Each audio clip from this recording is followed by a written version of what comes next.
Los Economos, solo aquí.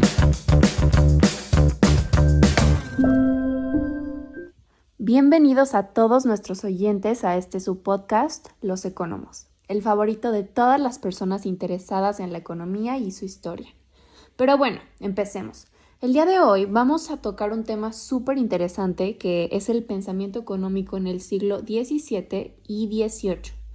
Para esto nos encontramos tres economistas, yo, Elisa Vallejo, Frida Gómez y Jorge Adrián, y un estudiante que nos solicitó ayuda para su tarea. Hola, mi nombre es Daniela Ariza y voy en quinto semestre de prepa. Para mi trabajo final tengo que hacer una tesis del pensamiento económico. Antes de venir investigué un poco sobre el tema y leí que la economía como ciencia moderna independiente de la filosofía y de la política empezó con la investigación de las causas de las riquezas de las naciones, la cual Adam Smith escribió de ella en la obra La riqueza de las naciones, pero la verdad no entendí muy bien. Bueno, Dani, me gustaría hablar un poco sobre el contexto histórico. ¿Qué estaba pasando en el mundo durante este periodo?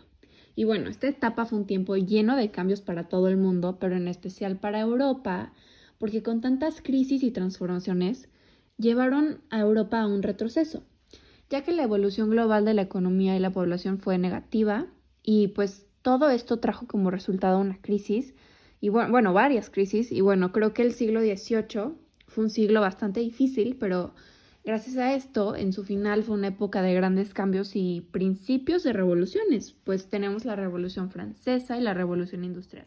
Dani, me alegra que hayas investigado por tu cuenta y no te preocupes, para eso estamos, para explicarte. Para comenzar, ¿sabías que hay tres escuelas que se desarrollaron en esa época? Entre ellas se encuentra la del mercantilismo. Esta se desarrolló en Europa Occidental, más o menos por donde está Francia. Y ustedes se preguntarán, Frida, ¿pero qué es o a qué se refiere? Bueno, la escuela mercantilista es el sistema político-económico que defiende la teoría de que la riqueza y el desarrollo de un país aumentan mientras tenga una gran acumulación de metales preciosos, así como la plata o también puede ser el oro. También nos dice que la mejor forma de obtener estos metales es mediante el comercio exterior. Creo que no muchos lo saben, pero esta escuela fue muy criticada por Adam Smith, ya que él defendía el libre mercado. Pero entonces, si Adam Smith no lo apoyó, ¿quiénes sí? Pues mira, como tal, no existió un gran representante que condujera la teoría, sino que los aportes a esta se originaron en la opinión de comerciantes. Sin embargo, en varios libros hay un autor muy destacado, tal vez te suene el nombre. Es Thomas Moon, quien creía que el país solo podía enriquecerse a través del comercio exterior y la acumulación de capital. Pero ojo, siempre debía haber un saldo positivo, es decir, vender más de lo que se compraba. Todo me quedó súper claro, pero a ti, Dani. Igual, solo que me gustaría saber qué rol jugaba el Estado en esta escuela. Justamente estaba esperando que alguno de ustedes me hiciera esa pregunta, ya que es una de las características más destacadas de esta escuela, puesto que el Estado era de suma importancia, ya que éste imponía todos los mecanismos que eran necesarios para lograr el objetivo de acumulación de riqueza, de tal forma que lograba un proteccionismo. ¿Y cómo es eso o qué es? Estaría padre explicar un poco más del proteccionismo. Sí, claro que sí, y de hecho es un tema súper fácil. El proteccionismo es aquel que tiene como finalidad proteger a la industria nacional ante la competencia del extranjero con la aplicación de aranceles. La verdad es que a algunos les causa conflicto escuchar esta palabra, pero ahorita que les diga qué significa me van a entender. Hoy en día es lo que conocemos como tarifas. Entonces, es una situación donde el Estado dice, yo cuido lo mío, que me compren a mí lo que yo produzco, pero si hay chance de meter una que otra cosilla que yo no tengo, lo voy a meter para que así obtenga riquezas. No inventes, o sea, yo escuchaba mercantilismo y me imaginaba algo súper complejo. No, y es que eso no es todo. Si recuerdan, Frida dijo tres escuelas y ahorita ya es mi turno de explicar la escuela fisiócrata, que es la segunda de este pensamiento económico y en lo personal se me hace una escuela súper interesante. ¿Físico qué? ¿Escuela fisiócrata o fisiocracia? Sí, fisiocracia. fue una corriente económica, pero también fue una escuela de pensamiento económico que fue fundada en el siglo XVII por el economista François Quesnay. Y bueno, literalmente fue creada como respuesta a lo que nos acabas de exponer, Frida, sobre el mercantilismo y pues toda su ideología. Ah, neta. Oye, pero ¿qué onda con la ideología que tenían los fisiócratas? Pues mira, las ideas principales fueron básicamente la ley natural, que el Estado no tenía nivel en el entierro dentro del mercado, porque pues este ya tiene un buen funcionamiento por su propia regulación, literalmente, y la agricultura como fuente de riqueza era su otra idea principal, que básicamente establece que la tierra era la única y exclusiva fuente de producción y bueno, por lo tanto de riqueza, por lo que literalmente la agricultura se consideraba como el único trabajo rentable económicamente. Pues al Chile yo solo había escuchado algo de la propiedad privada y unas cosas de los impuestos, pero cuéntame lo que sepas, suena pues, muy interesante. No, pues sí, es que esos son dos de sus principios, porque tenían cuatro.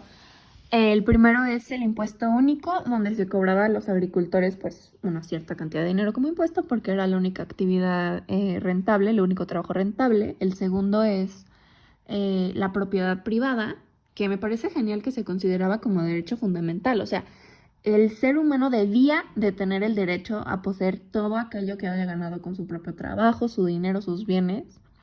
El tercero es laissez-faire, que, bueno, es un poco complejo, pero bueno, básicamente para cumplir con el orden natural que defendían los fisiócratas, era indispensable seguir la idea liberal de que la intervención y regulación del Estado limitaba y empeoraba considerablemente, pues, el funcionamiento de la economía, ¿no? Eh, y la última es el comercio, el libre comercio, que bueno, el movimiento de los fisiócratas se contrapuso totalmente al sistema mercantilista, pues básicamente defendiendo que el comercio exterior era un simple trueque, una fuente estéril de riqueza. Mucha información que procesar, la verdad, pero muy interesante a la vez. Siento que estoy aprendiendo muchísimo.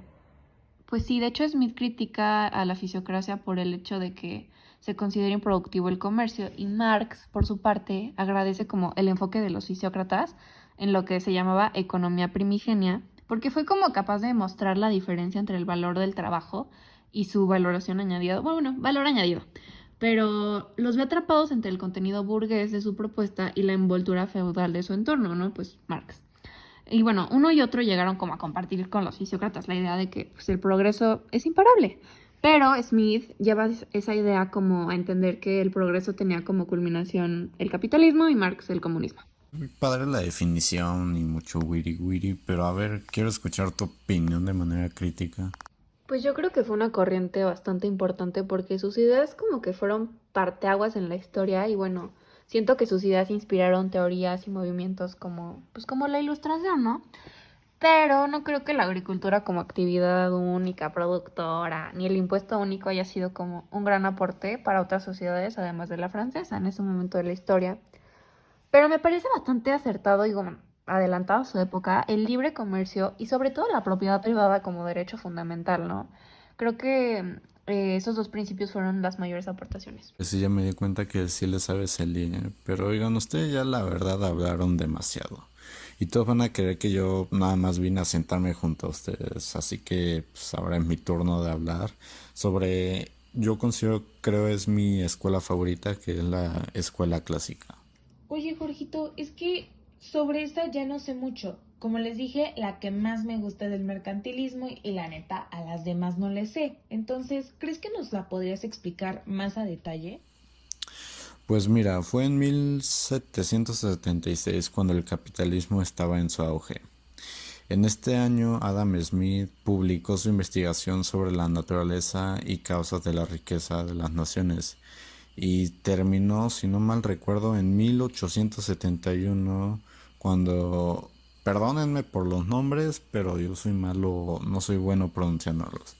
Cuando Stanley Gibbons, Karl Manger y Leon Wallace publicaron cada uno su parte, obras que expresaban las teorías neoclásicas.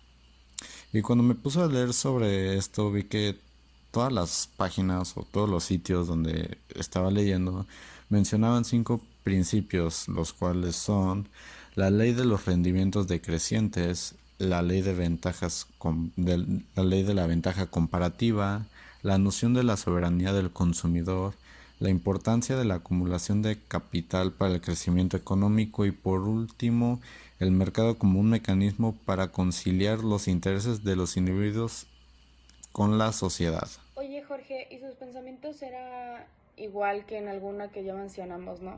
Pues la verdad noté pequeñas similitudes con la fisiocracia, pero esta escuela contrastó ideas del mercantilismo. Pero el mero mole de la escuela clásica era que creían en el libre mercado como el sistema más eficiente de asignación de recursos escasos, atribuyéndole cierto paralelismo con el funcionamiento de la naturaleza. ¡Hala! Entonces tu escuela sí trajo muchos cambios, tanto sociales como económicos. No, hombre, y los que faltan, ya que gracias a representantes como Adam Smith, David Ricardo, Thomas Malthus y JBC, se lograron aportaciones como la teoría del valor, la teoría de la distribución y el papel del Estado en la economía. Vaya que el día de hoy todos aprendimos de todo un poco. Veníamos a apoyar a Dani con su tarea y al final tanto Elisa, Jorge y yo aprendimos, ¿o no? Yo diría demasiado. Muchas gracias a los tres por explicarme de forma tan clara. Definitivamente me irá muy bien en mi tarea. Me sirvió mucho escucharlos ya que me permitieron abrir mi mente y logré entender los pensamientos de cada escuela, con sus similitudes y diferencias. Sí, la verdad es que es muy interesante hablar de estos temas pues, con diferentes personas porque así conocemos pues, los diferentes puntos de vista o sus preferencias, ¿no? O sea, qué escuela les gustaba más. A mí me encanta hablar con diferentes personas de estos temas. Muchas gracias a ti por venir, Dani. Ya en el siguiente episodio nos contarás cómo te fue en tu examen. Y muchas gracias a todos nuestros oyentes que están aquí hoy. Que tengan un excelente día. Esto fue Los Economos con Frida Gómez, Elisa Vallejo y Jorge Adrián Cristiani.